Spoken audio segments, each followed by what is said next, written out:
Ladies and gentlemen, the ringing of that phone bell brings you mystery, adventure. Nero Wolfe's office, Archie Goodwin speaking. What? Who? Who is this? Who wants to speak to Mr. Wolfe? Nobody. Nobody? I said that. Hang up. It's late and it's too cold. And even if it weren't, I would not consider for one moment moving from this room. Please, Mr. Wolfe, I can't hear a thing this old gentleman's saying. Does it matter? You heard what I said? No. Now, what did you say? You were late because she was killed. Well, who was killed? I can't hear you. What is it about, Archie? He says he was due here an hour ago, but she was killed. Who was killed? What does he want? Do you want us to solve the crime? I say, do you want us to find out who killed her? Oh. He says he knows who did it, but he has an important message for you. Well, then come right over. We'll be waiting, Mr. Jenkins. Archie, why do you insist on taking every silly little case? Because, boss, we need to recover for March 15th.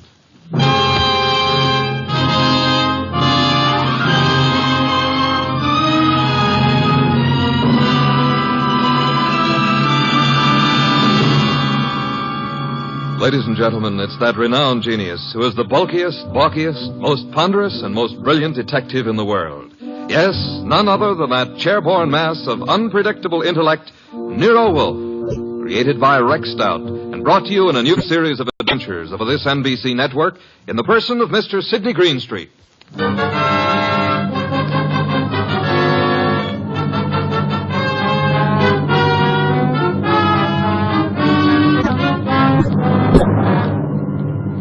This case I like to refer to as the case of the telltale ribbon. Perhaps a better title would be Wolfe Goes A-Hunting.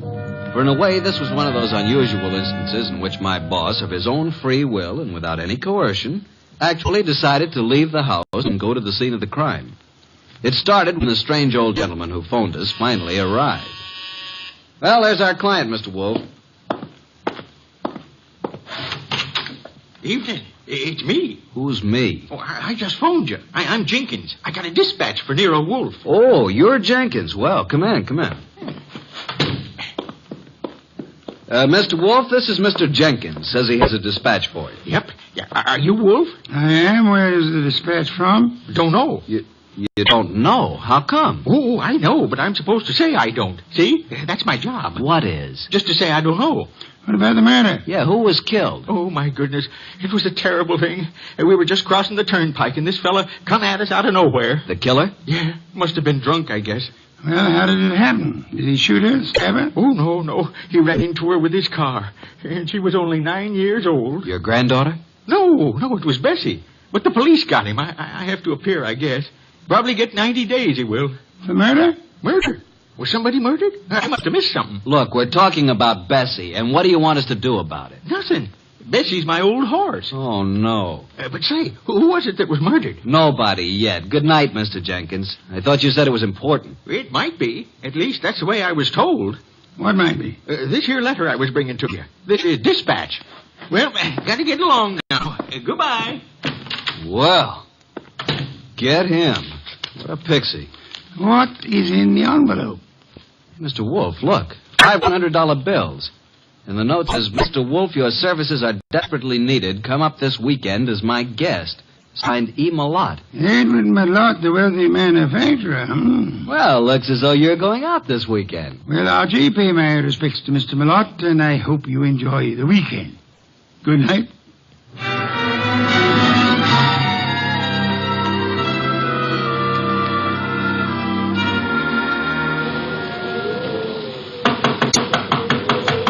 Something certainly phony about this. There's no party going on here tonight. Yes? What is it? Is this the Malott place? It is. What do you want? My name's Goodwin. I'm a guest of Mr. Malott's. A guest? Yes, he invited me down for the weekend. Weekend? Oh. Well, you better step in, please, Mr. Goodwin.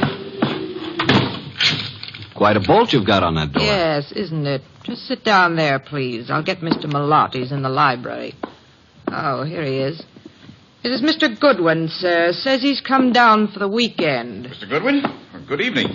You've come for the weekend, you say? Yes, wasn't that the idea, Mr. Malott? Well, I don't understand, Mr. Goodwin. Didn't you send me this note asking me to come here? Note? I did not.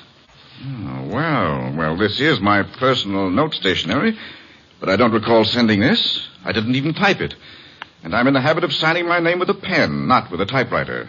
E. Malott. You're certainly Edward Malott. Yes. Services are desperately needed.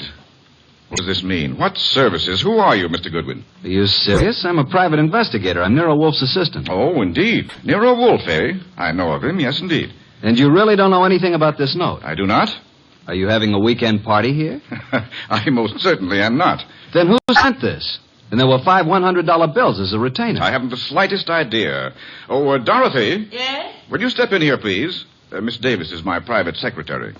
She may know something about this. Yes, Mr. Malott. What is it? Dorothy. Oh. Dorothy, this is Mr. Goodwin.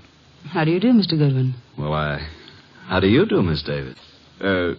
Yes. Well, Mr. Goodwin is assistant to Nero Wolfe. You don't say. Nero Wolfe, the detective? Well, I've heard a great deal about him. And about you, too, Mr. Goodwin. Well, now I'm mighty glad to hear you say that, Miss Davis. Mr. Goodwin has a note here. Is anything wrong, Edward? I heard voices. Oh, do we have company? Nothing is wrong, Eva. I was calling Dorothy, that's all. Oh, this is Mr. Goodwin, Eva. My wife, Mr. Goodwin. How do you do, Mrs. Malott? Mr. Goodwin, yes. How do you do? Now, as I was about to say, Dorothy, Mr. Goodwin... What's going on? Mr. Goodwin, this is my son, Larry. Good evening. What's wrong? Mr. Goodwin has been invited here for the weekend. He has an invitation supposedly written by me. At least it's on my stationery. Look at this, Dorothy. Know anything about this note? No. I certainly didn't write it. But it's my personal notepaper, and my signature is typewritten. I'd never do that. Well, somebody sent it. Who's Jenkins? Jenkins? Never heard of him. A little dried-up old man. He delivered it to us. Yeah, maybe it didn't even come from this house. I'm positive that it didn't. Never heard of Jenkins. You have a typewriter here, of course. Yes? I'd like to see it. Certainly, Mr. Goodwin, in the library. How far have you come, Mr. Goodwin? From New York, Manhattan. Oh, and it's such a dreadful night, too. Yes. And it is rather late. Late? It's only 7:30. Why not stay here for the night? Plenty of room? Yes, Mr. Goodwin, plenty of room. Well, I don't really think that's necessary. On the other hand, it would be a tough drive back to the city in this storm.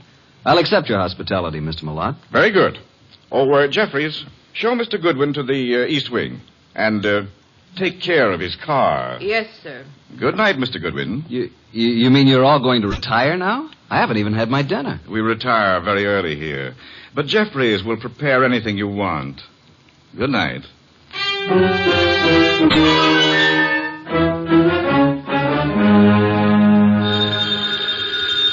Oh, dear, who moved that phone? Hello, Wolf speaking. Archie, boss. Well, I'm here at Malott's place, but there ain't no party. What happened? Are you in the right house? I'm afraid I am. I'm on to bed. Weird bunch. His wife, who looks very sickly and I think wants to say something to me alone, and Larry the son, and Malott's secretary, Dorothy Davis. She has me bothered a bit. How unusual, especially if she's pretty. A beauty. But she seems to know all about me. You'd better come home, Archie. I can see you're in no condition to handle this case properly. Give them the money back. Oh, I forgot to tell you. They don't want me here. Malott didn't send the note. No one here knows anything about it, so we can keep the dough. Interesting indeed. The circumstances would indicate that you should stay there and wait for it to happen. For what to happen? For whatever it is the fates have conspired to have happen there while your shining little ego is in the midst of it. Aye?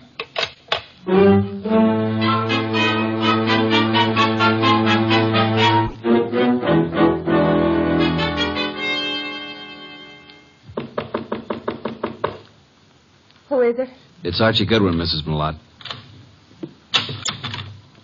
Come in, please. I saw you give me the eye when I was about to leave. I've been waiting till I felt sure they were all asleep. Now, what's up? I wrote you that note. I sent for you. How do I know that? Old man Jenkins is a scissor and knife sharpener who happens along every month or so. They wouldn't know him. I put 5 $100 bills in the envelope. Okay, why? My life is in danger. I've been threatened. I received 3 notes through the mail. They were all postmarked in New York City. Could I see them? Here they are. Oh, typewritten. The first one reads, "There is no love for you in Grey Gables." The second, "Why stay on in the face of death?" And the third, "The time is shorter than you think." Do you think this is an inside job, Mrs. Malott? At first I didn't. But lately I've come to think it is. What caused you to think that? For some time I've been having severe spells. I thought it was indigestion. But then it occurred to me that I always broke out in cold perspiration. I was left horribly weak and terribly thirsty. Thirsty? You fear you're being poisoned? Yes. And since the thought came to me, I've been living in fear. Fear of every bite of food or drink. It's so shattered my nerves that I have to take these yellow sleeping capsules to even close my eyes. Well, here's your husband and his secretary and your son Larry. Larry is my stepson. Which one do you suspect? The secretary, Dorothy, or my husband, or both. What's the motive? Oh, they're in love. She's been here over 2 years, and they've spent most of their time together. The idea never occurred to me till last week. And when I watched them, it was quite obvious. Anybody else know about these 3 notes? Oh, no. Then I'll keep them for a while.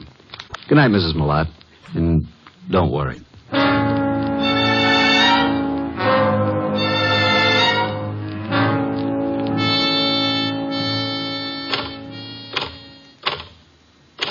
What are you doing, Mr. Goodwin, snooping around in Father's library? Well, Larry, I was just trying to find out if this Remington was the machine you used to type those notes. What? What notes? The notes you sent your stepmother. Why, I don't know anything about any notes. And why were you so startled? I'm not startled. I just, why would I threaten her? Oh, so you do know about them. I didn't mention the contents of the notes. I just happened to see them on the table in her sitting room. You don't care too much about your stepmother, do you? Oh, she's all right. You don't care too much about Dorothy either, do you? I certainly don't. Why not? Well, I don't like her tactics, making a fool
first. Larry!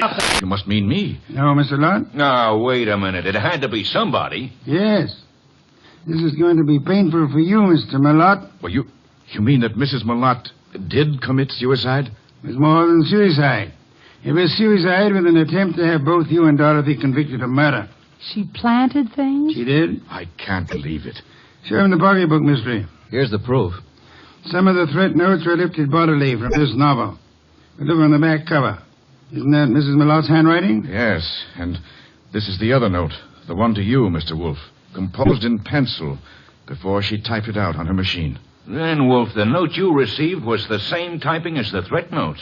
See for yourself, Inspector. Then why the dickens didn't Archie compare them right away? Just one of those things, Inspector. There are times when even a good detective is a bit on the, shall we say, dull side. Don't you find it often true, Inspector?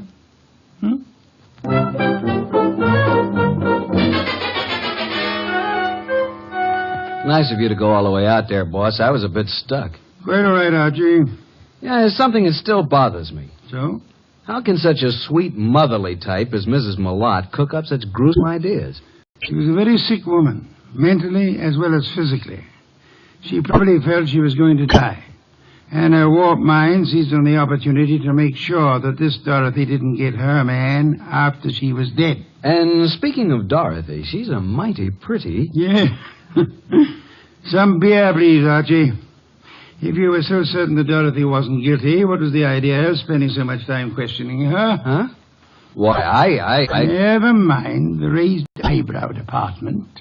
Answer the question. Well, there are certain rules a good detective always follows. Some are in the book, others aren't. You mean there's nothing in the book which says a good detective shouldn't spend a few minutes with an attractive brunette, even though she is a murder suspect? The author of that book can be none other than the incomparable Archie Goodwin. Good night, Archie.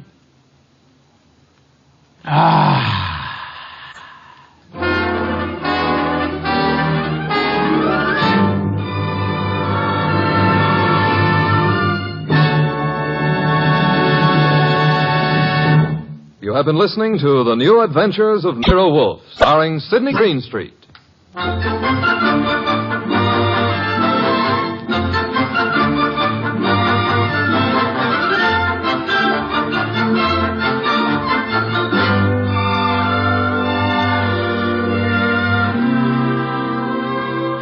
Tonight's transcribed story by John Edison was based on the characters created by Rex Stout. This is an Edwin Fadiman production, produced and directed by J. Donald Wilson. In the cast were Harry Bartell as Archie Goodwin, and Gene Bates, Irene Winston, Ted Von Eltz, Jerry Hausner, Vic Rodman, and Bill Johnstone. Next week at this same time, Nero Wolfe and Archie will bring you the case of the shot in the dark.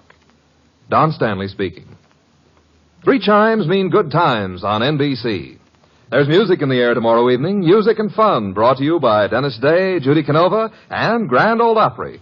Charming and boyish Dennis gets himself tangled in another bewildering situation, while Judy Canova gets together with her comedy pals for some mountain-style goings-on. And Saturday also means a kilocycle trip to Nashville for Grand Ole Opry.